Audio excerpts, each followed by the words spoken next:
Mas como o pastor Roberto ele está ministrando sobre a visão da igreja, e ele está no retiro, então hoje vai ser uma aula extra para quem está na escola. E eu quero trazer uma palavra sobre julgamento. Muitas vezes a gente olha uma situação de um irmão, de uma irmã, e a gente já julga. Ah, mas está assim, fez aquilo, está errado, e vai para o inferno, né? E a gente julga. Eu quero ler com vocês ali, Tiago 4,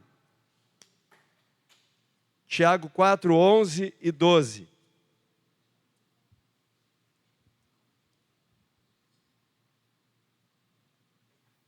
Agora eu tenho óculos de vô, já sou vô, já tenho que usar óculos para ler já. Agora eu chamo meus óculos de vô agora, para não dizer de velho, né? Então, óculos de vô.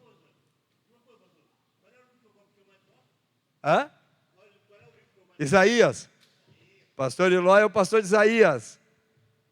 Tem um capítulo para cada livro da Bíblia.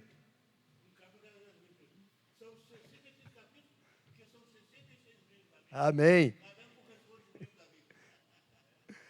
Vamos ler Tiago 4, 11 e 12. Tiago escreve assim: portanto, eu não estou no 4, vamos para o 4. 11 e 12. Irmãos, não faleis mal uns dos outros. Aquele que fala mal do irmão ou julga seu irmão, fala mal da lei e julga a lei. Ora, se julgas a lei, não és observador da lei, mas juiz. Um só é legislador e juiz, aquele que pode salvar e fazer perecer. Tu, porém, quem és que julgas o próximo? Então, Tiago está dizendo aqui que nós não devemos julgar. Só um pode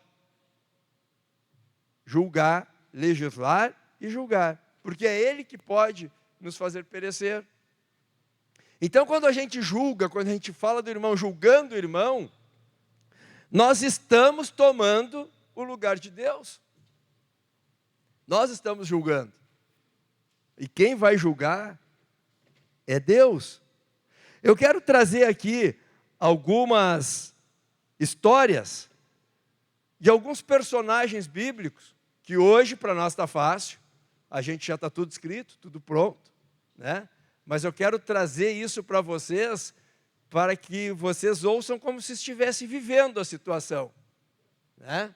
De alguns personagens, eu vou lendo aqui, dizendo os fatos, certamente vocês já vão identificando quem são esses homens da Bíblia, esses personagens da Bíblia, esses homens que viveram naquele momento, e daí vocês já vão, eu vou contando alguns fatos da vida deles, e vocês vão aí vendo, vão julgando, o que vocês acham que é. Então a pergunta é, como vocês julgariam esses homens? Um homem fraco e medroso?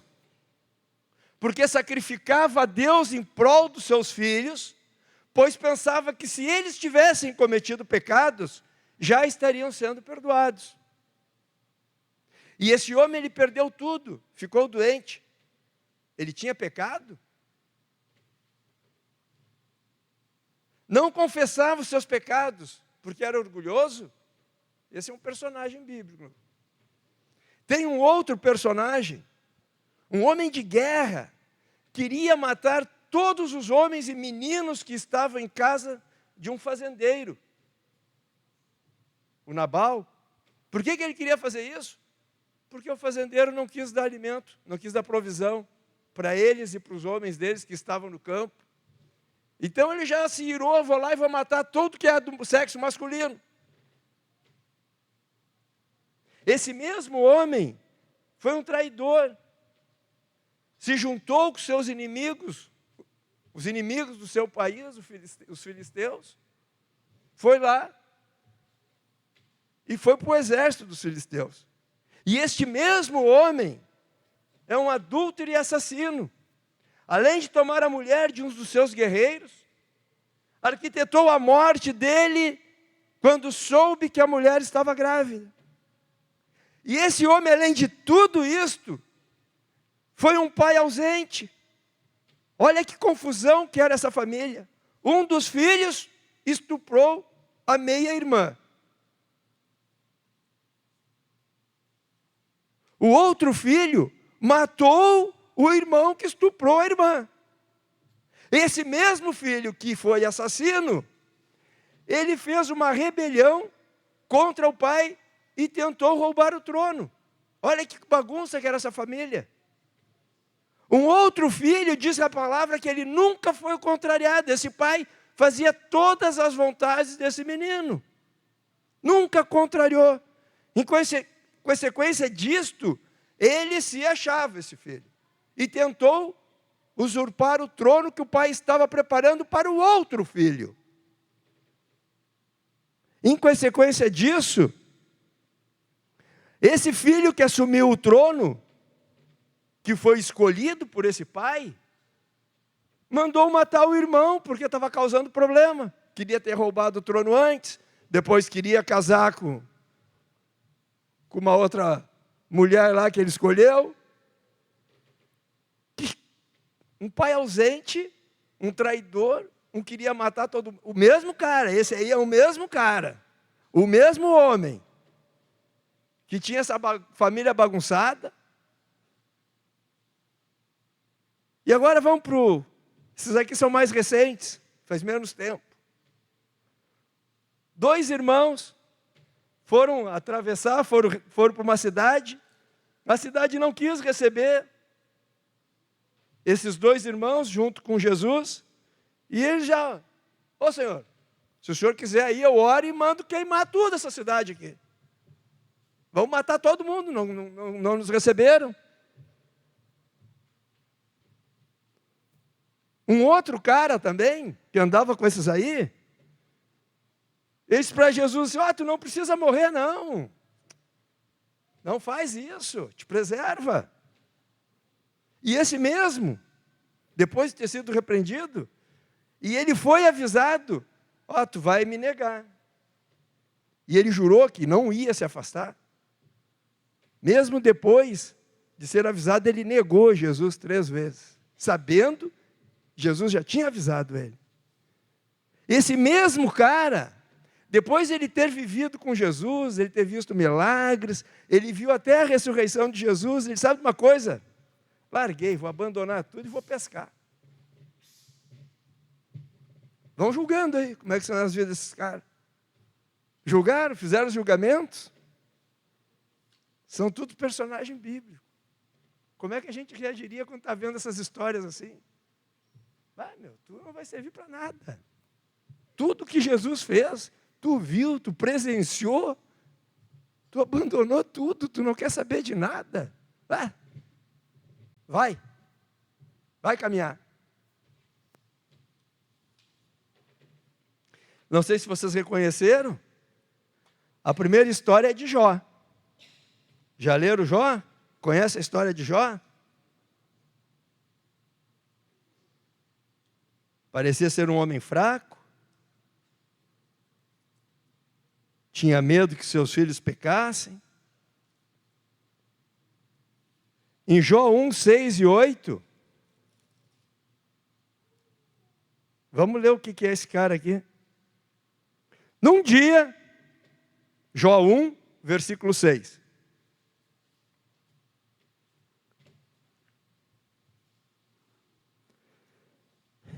Num dia em que os filhos de Deus vieram apresentar-se perante o Senhor, aqui são os anjos, veio também Satanás.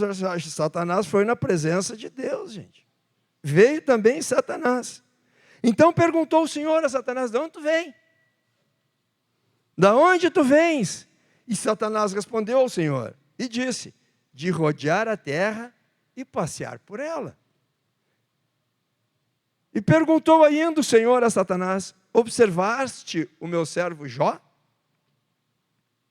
Porque ninguém há na terra semelhante a ele, homem íntegro, reto, temente a Deus e que se afasta do mal. Esse é o cara da primeira história que nós contamos ali. Tem alguém aqui que ouviria isso aí do Senhor? Um homem íntegro, fiel, temente a Deus e que se afasta do mal. Não tinha ninguém na terra igual a Jó. Este é o cara que se os meus filhos pecar, eu já estou pedindo perdão para eles. Quem é que fez isso? Jesus. Ele morreu e disse: Senhor, perdoa, eles não sabem o que fazem. E ele morreu antes, porque sabia que nós íamos nascer e iríamos ser pecadores, e ele já estava morrendo para que, se nós crêssemos nele, já estivéssemos absolvidos. Então a gente vê as histórias como chegaram os amigos de Jó: que tu pecou, cara? Por que tu está assim? Tu pecou, confessa porque tu é pecador. Quantas vezes a gente faz isso? O Senhor permitiu para provar a Jó quem era Deus. E depois do homem íntegro, fiel, temente a Deus, que se afastava do mal, quando chega no final do livro, ele diz assim: bah, Senhor, antes eu te conhecia só de ouvir falar, mas agora meus olhos te veem.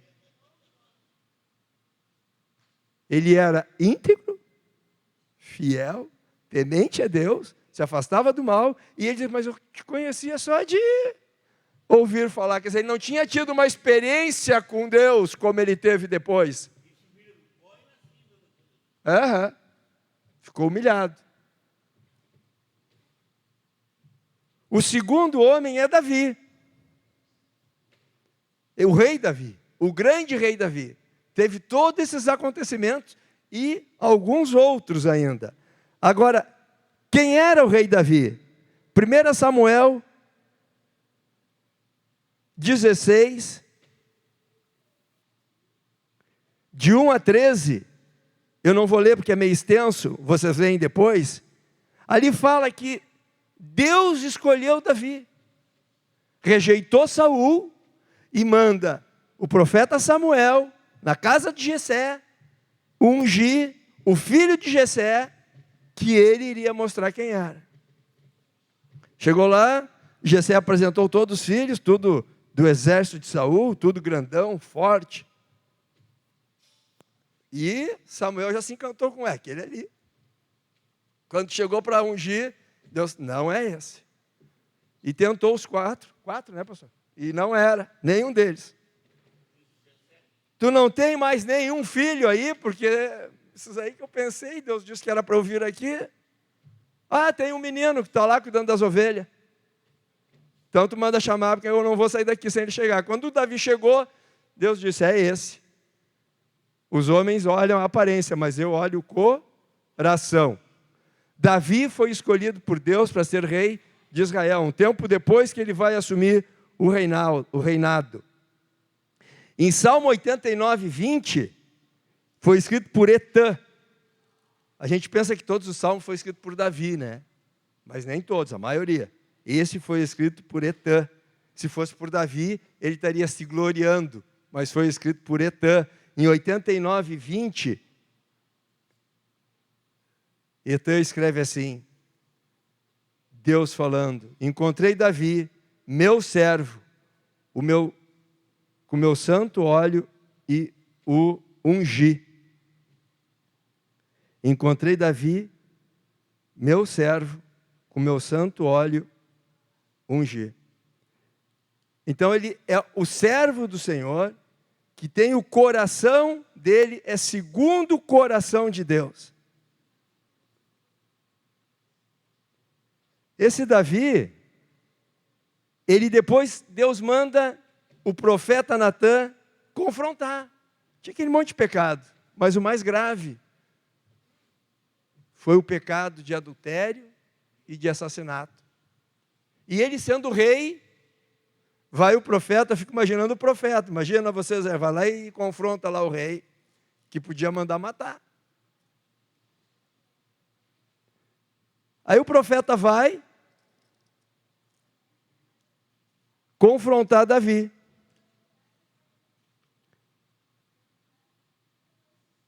E está em 2 Samuel essa história, 2 Samuel 12, de 1 a 14. E o profeta confronta Davi.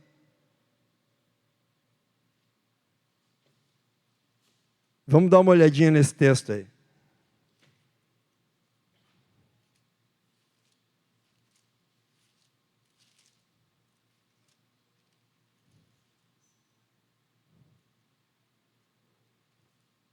Segunda Samuel 12,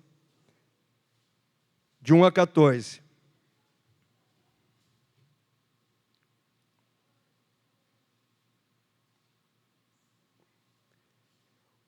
O Natã responde a Davi, é o título da minha Bíblia aqui, diz, o Senhor enviou Natã a Davi, chegando Natã a Davi, disse-lhe, havia numa cidade 2 homens. Davi, Natã chega contando uma historinha para Davi, né?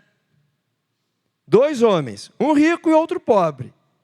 Tinha o rico ovelhas, gado em grande número, mas o pobre não tinha coisa nenhuma, senão uma cordeirinha, que comprara e criara, e em sua casa crescera, junto com seus filhos.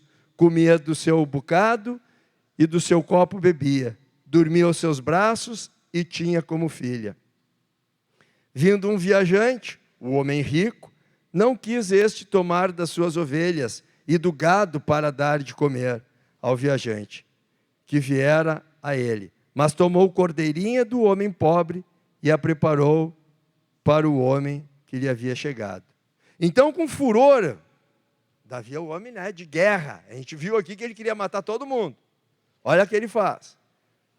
Então, com furor, Davi se acendeu sobremaneira contra aquele homem e disse a Natã, tão certo como vive o Senhor, o homem que fez isso deve ser morto. Agora pensa a notícia que Natã vai dar para ele. Como é que Natã já devia estar tremendo os joelhinhos ali. E pela cordeirinha restituirá 4 vezes, porque fez tal coisa, porque não se compadeceu. Então disse Natã a Davi, tu és o homem. Assim diz o Senhor, Deus de Israel, eu te ungi rei sobre Israel, eu te livrei das mãos de Saul, dei-te casa, te deu o Senhor, e as mulheres te deu o Senhor, teus braços, e também te dei a casa de Israel e de Judá. E isto fora pouco, eu teria acrescentado tais coisas e tais coisas. Por que, pois, desprezaste a palavra do Senhor, fazendo o que era mal perante ele? A Urias, o Heteu, feriste a espada, e a mulher tomaste por mulher, depois de matar com a espada dos filhos de Amon. Agora, pois, não se apartará a espada jamais da tua casa, porquanto desprezaste e tomaste a mulher de Urias, o Heteu, por sua mulher. Assim diz o Senhor, eis que da tua própria casa suscitarei mal sobre ti. E daí veio as consequências, e depois Absalão se levanta contra o rei. E daí Davi, quando ouve isso, ele não se ira contra o profeta. Pelo contrário, ele se humilha, se arrepende. Salmo 51 é o salmo de arrependimento, que ele publica, ele não fica escondido e fala, ó Senhor, eu pequei contra ti, só contra ti pequei, me perdoa aí, né? Não, ele faz um salmo era um cântico, e ele faz desse cântico o seu pedido de perdão e seu arrependimento perante todo o povo. Fica registrado o pedido de perdão, o arrependimento, a humilhação. Por isso que ele era um homem segundo o coração de Deus. Se humilhou. Deus ia matar Davi. Se arrependeu. Se arrependeu. E Davi continuou sendo o rei. E a terceira história, dos que queriam tocar fogo na cidade, que toca fogo na cidade de Samaria, Tiago e João. No livro de Atos, nós temos o registro dos feitos deles em nome de Jesus. Tiago foi o primeiro apóstolo a ser martirizado. Por quê? Não negou de pregar em nome de Jesus. Não se negou de pregar o evangelho. Foi o primeiro. A transformação desses homens, porque entenderam a obra que tinha. Foi o primeiro a morrer por não deixar de pregar o evangelho. Mas chega para ti, ó, se tu pregar o evangelho, tu vai morrer. Vocês saem daqui. Na primeira vez eles tomaram uma surra, eles disseram, não convém nós a obedecer a Deus do que aos homens. Vamos continuar pregando o evangelho. Depois, mataram. Então, já que a surra não adiantou. A quarta história é Pedro. Pedro é avisado, está lá em João 13, 36 e a 38. Ele é avisado que ele vai negar. E ele diz, eu nunca vou me apartar de ti, eu vou contigo para onde tu quiseres. Aí Jesus diz, o galo não vai cantar sem que tu me negue 3 vezes. E quando ele negou a terceira vez, ele ficou mal. E depois que ele recebe a ressurreição de Jesus, ele vê que Jesus ressurgiu, ele vê a história, Jesus aparece para ele, Jesus conversa com ele. Ele sabe uma coisa? Vou pescar. Aí eu disse, então eu vou junto contigo. E foram para a pescaria. E não pegaram nada.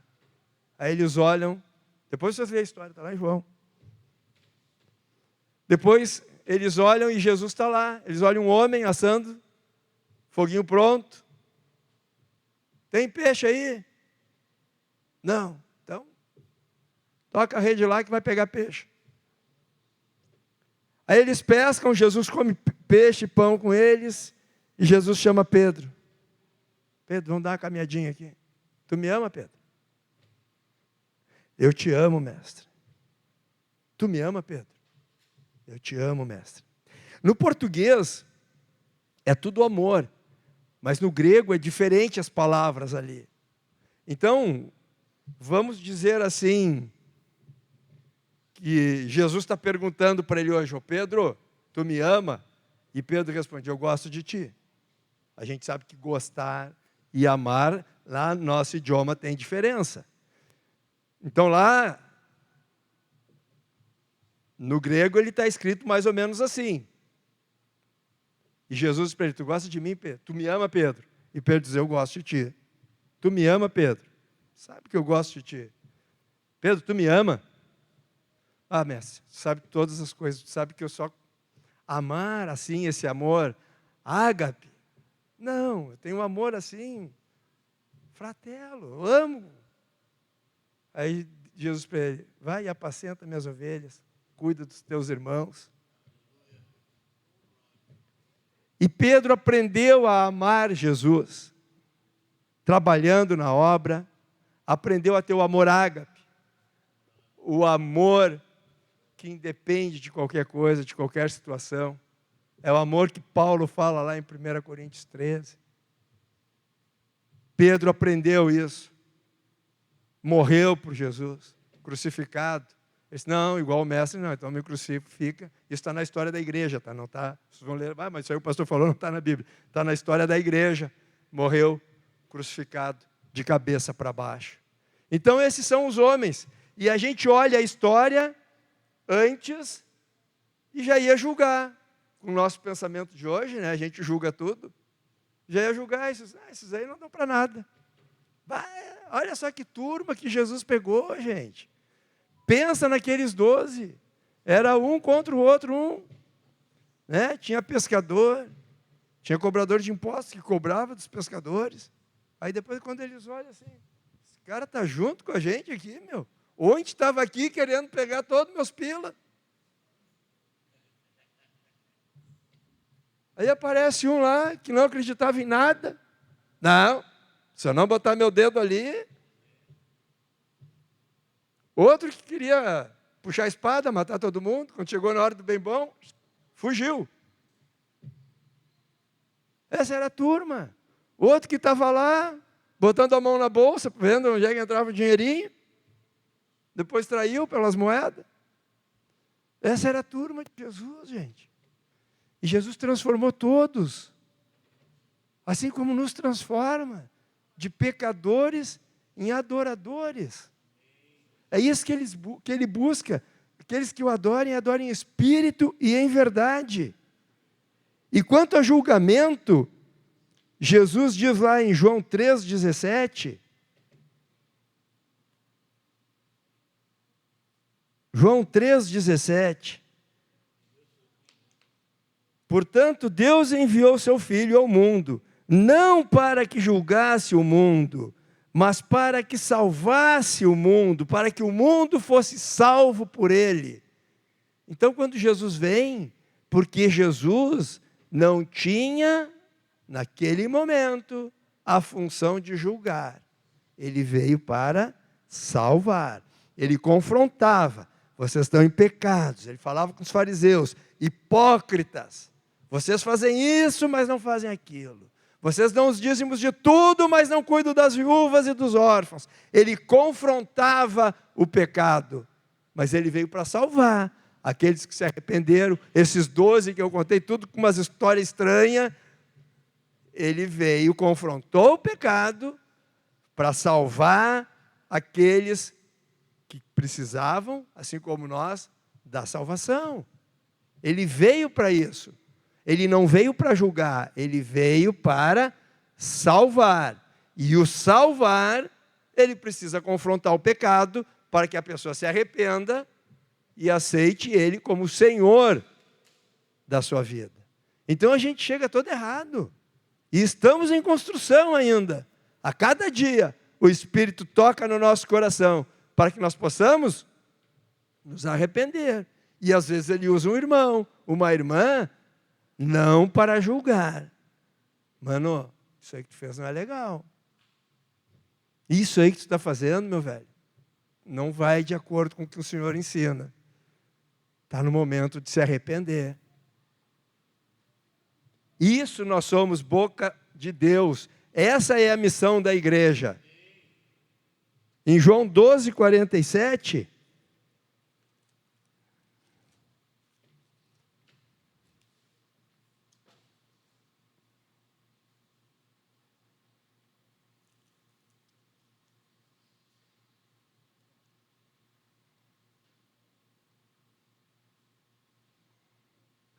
diz assim: se alguém ouvir as minhas palavras e não as guardar, preste atenção, se alguém ouvir as minhas palavras e não as guardar, eu não julgo, porque eu não vim para julgar o mundo, eu vim para salvá-lo.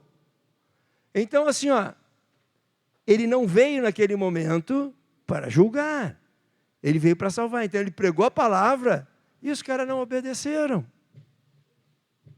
Ele ainda diz: Pai, perdoa, eles não sabem o que fazem.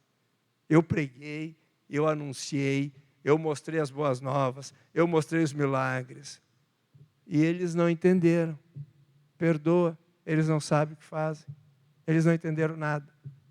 E eu creio que muitos, até porque a palavra diz, muitos que estavam ali se arrependeram. Porque quando começou a igreja, a palavra diz que foram 5.000, 3.000, e todos os dias o Senhor ia acrescentando aqueles que seriam salvos. E muitos daqueles estavam lá, vendo Jesus crucificado, pedindo Barrabás, que se arrependeram depois. Quando desceu o Espírito Santo, tinha 120. 120 reunidinhos ali. Ele disse: fica ali até receber o poder. 120, olha o que transformou depois. Então Jesus veio para salvar, não veio para condenar. O julgamento pertence a Deus. Apocalipse 20, versículo 11 a 15.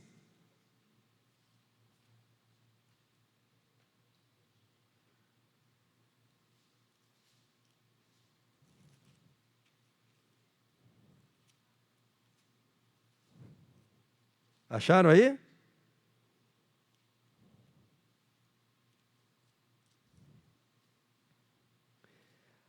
Vai falar do trono branco de Deus. Vamos ver o que diz aqui. Vi um grande trono branco, aquele que nele se assenta, de cuja presença fugiram a terra e o céu, e não se achou lugar para eles. Vi também os mortos, e os grandes e os pequenos, postos em pé diante do trono. Então se abriram os livros, e ainda outro livro, o livro da vida, foi aberto. E os mortos foram julgados segundo as suas obras, conforme o que se achava escrito nos livros. Então todos nós, tudo que nós fazemos, o Senhor tem um livro de registro lá que Ele vai anotando. Então a morte e o inferno foram lançados dentro do lago do fogo. Esta é a segunda morte, o lago de fogo. E se alguém não foi achado escrito no livro da vida, esse foi lançado dentro do lago de fogo. Então, a nossa oração, quando recebemos Jesus, é que o nosso nome seja escrito no livro da vida. E que as nossas obras que estão sendo registradas sejam condizentes com aquilo que nós pregamos, com aquilo que nós falamos, que a nossa vida seja o pregar do Evangelho, para que lá no trono o Senhor olhe as nossas boas obras ou as obras más. Ele vai julgar e Ele vai lançar no fogo eterno ou para a vida eterna com Ele. Então o julgamento, meus amados, não cabe a nós. Cabe a nós pregar o Evangelho. Eu já fiz vários funerais. Eu não sei se o pessoal gosta de me chamar para funeral. Quando a gente vai, muitas vezes, a família é cristã. Já fiz alguns assim. Mas aquele que se foi, não era cristão. Não cabe a nós chegar e dizer, esse aqui foi para o inferno. Eu não sei qual foi o último tempo dele. Tu imagina o ladrão na cruz. Jesus foi crucificado com um ladrão de cada lado. Um amaldiçoou, salva-te a nós e a ti e a nós mesmos. Vamos descer dessas cruzes aqui. E o outro, Senhor, me perdoa. Lembra-te de mim. E Jesus disse o que para ele? Hoje mesmo estarás comigo no paraíso. Agora pensa, as pessoas, isso aí, eles estão num monte, numa cruz, e não tinha microfone. Quem ouviu? Os dois que estavam ali do lado. Agora o povo que está lá embaixo, olha, esses dois aí foram para o inferno. Só faziam coisa ruim. E já achavam que Jesus tinha ido para o inferno também, que eles achavam que Jesus era também um malfeitor. Tudo para o inferno. Os fariseus, mandamos tudo para o inferno. E o cara se arrependeu. Então quem julga é Deus, gente. Não cabe a nós aqui, tu vai para o inferno, não. Eu não sei se ele não vai se arrepender no seu último instante, no seu último minuto. É o Senhor que faz a obra. Nós temos que dar um bom testemunho, pregar o Evangelho, em toda e qualquer situação, como testemunhou o pastor Eloy. Em toda e qualquer situação. Tem uma mãe de santo lá na frente da casa dele, que faz batuque, oferenda. O que ele disse que ele vai fazer? Ele vai lá pregar, lá onde a mulher faz o trabalho dela. Agora, não, estou vai para o inferno. Não, mas se eu for lá pregar para ela, eu dou a oportunidade dela ir para o céu. Então, em vez de eu julgar que ela vai para o inferno, eu vou lá e mostro a vida que eu tenho, com quem eu me relaciono, para ela ter a oportunidade de ir para o céu. basta ela dizer: eu quero, Senhor, eu me arrependo. Eu te reconheço, Senhor, da minha vida, e eu rejeito todas essas outras coisas. Então nós estamos aqui para fazer a missão que Deus deu para a igreja. Ir de pregar o evangelho, fazendo discípulos em todas as nações, ensinando a guardar tudo que eu vos tenho ensinado. Essa é a nossa missão, não é para estar julgando. Amém? Glória a Deus. Receberam a palavra? Então vamos botar em prática agora. Jesus disse: aquele que ouve e não pratica, constrói a casa sobre a areia. Aquele que pratica, sobre a rocha. Pode vir vento, chuva, e não vai ser derrubada. Amém? Glória a Deus. Vamos então participar desse evento que reconhecemos o Senhor, nosso Salvador, morreu por nós, derramou o seu sangue, deu o seu